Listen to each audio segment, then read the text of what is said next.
Hey guys, welcome to the video. I originally filmed one video talking about the Valoi Easy35. It was a review plus a how to fix the vignetting, and because of that I didn't film an intro for this video because I decided to separate those two videos into two separate videos. And so in this video we are going to talk about the vignetting problems with the Easy35 and how I fixed it with Valoi's help. On Valoi's YouTube channel there is a flat field correction YouTube video explaining how to use that Lightroom tool to fix this problem, but that did not work for me.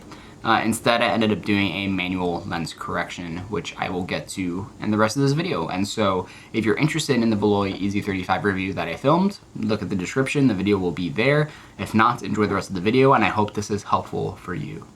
I did say this during the review, but I'm going to repeat it here in case you skipped it. But for the most part, I'm pretty sure the vignetting issue is going to be it's going to vary a lot between lenses and camera setups. And it's not necessarily an Easy35 problem. It's just more so lenses have vignetting, and there's ways to combat it. But depending on the lens you're using, you're going to have different levels of vignetting. So this worked for me. I'm hoping that it's going to work for you. So this was specifically really noticeable when I underexposed, my shots. And, you may say like, well, if you underexpose it, obviously you're going to get like a thin negative because, you're exposing the film roll, less than you would if it was properly exposed. But, I think it was still an issue in a lot of like my night photos. And it was also still an issue in like just slightly underexposed rolls or any corner that was dark or any side of the frame that was like dark because, it was in a shadow. This issue was apparent, which if I would have taken it to a lab with professional scanning equipment and people who know what they're doing, unlike me, who's just a novice, it would have been okay. So when I first started researching this, the first thing that I found was people recommending to use the flat field correction feature in Lightroom. And Valoi even has a video that I will link down below using this feature. And that's what I tried first, and it did not work for me. So when I did use the flat field correction, which just a brief overview of what that is, you essentially take a white frame at the beginning or the end of your scanning. And what you want to do is you want to use the same exact settings, focus at the same exact distance. So what I would do is I would put in the negative, figure out the distance I want to focus at, and then take out my settings, take out the negative, take a blank photo, and then scan my roll without changing any settings. And then in Lightroom, you would use something called the flat field correction tool. And in theory, what it does, it corrects the vignetting across every image in that sequence.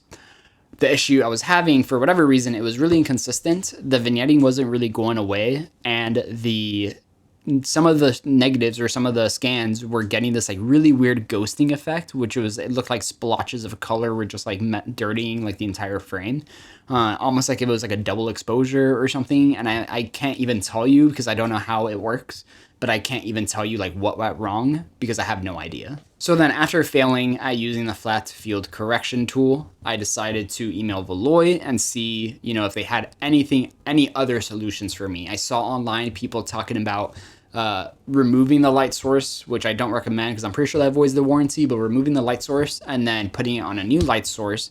And for whatever reason that fixes the issue. But I was like, before I take any drastic measures, let me email Valoi and see what they had to say. So they gave me a really nice email. Again, their customer service so far has been great. They gave me a really good email, and they also sent me a blog post that was posted in September of 2024 that had the flat field correction tool, but it also had the manual lens correction tool. I'm just gonna look at my screen while I scroll through this really quick. And so obviously, since I had already used the flat field correction tool and failed, I was like, let me give this manual lens correction a try. The blog post does give you really good direction on how to use the manual lens correction, which I have used manual lens correction before, but not in this context. And so essentially what you do is you do the same exact steps you do with the flat field correction, and you take that blank frame with the same exact settings and distance to your negative. And what I did was I increased the contrast in the tone curve, went to the manual lens correction section, and I would essentially adjust the settings depending on that vignetting that I was getting on that blank frame. One issue that I did have with this, and I've seen this online, and take this with a grain of salt because I could be wrong, but I'm pretty sure I read somewhere that because the side that you slide the film through with the film holder is slightly larger than the side that the film comes out of, there's like more light spill off the inside of that part of like, you know, the body of like the light source casing. So you actually get more vignetting and like more light spill on one side than you do the other. And so it's like pretty noticeable even on like their blog post, which I'm going to link down below. If you go to like their before and afters, even on the afters on the right side of the frame, you can tell like there's still quite a bit of this like vignetting and light spill compared to the other side. And so when I was doing the corrections, it was like hard to get it exactly perfect, but for me, it was good enough. And then once you do that and you're happy with that profile, what's really nice about this is all you have to do is create a preset for that like lens combination you're using, like for that lens you're using. Because in theory, if you don't change anything and I scan like a month later with the same exact setup, it's going to be the same vignetting as long as I have the aperture the same and I have like the distance from the lens to the negative the same. So that's really nice because that means when I do my white balance correction before I convert it in Negative Lav Pro, what I also do is I do that flat field, you know, use that preset across every single negative. And that's it. It fixed my vignetting issue. The negatives so far, after doing that, I have scanned about 5 more rolls, and there has not been one roll that I was like, this has too much vignetting, if that makes sense. The results have been good, and they've been clean, and they've been consistent, which is good. I'm waiting to scan a roll that I either shot at night or, you know, maybe underexposed shots, where, you know, maybe I would see more of that vignetting, but for the most part, like, I think this finally works for me. But I'm curious if, you know, you saw any of the photos. I'm going to probably put photos on now that are just like the afters. I'm curious what you think of them. I can't think of any good photo I've taken in any of these like rolls I've scanned. So don't worry about the photo itself. Like, I know they suck, but as far as like the vignetting goes, I'm curious about what you think, because I think for me is like the vignetting was so bad before. When I'm seeing these scans now, like I'm pretty happy with them, but maybe it's still there, or maybe I've you know, corrected it too much where now there's like actual like dark vignetting, you know, in my like conversions. So yeah, I am curious on what you think about those. So just to conclude the video, I am going to have the blog post and all the other resources that I talked about in this video down below.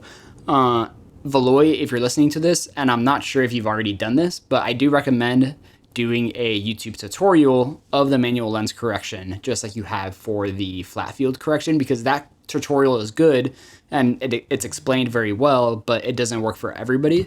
I do recommend creating a video where you talk about the manual lens corrections.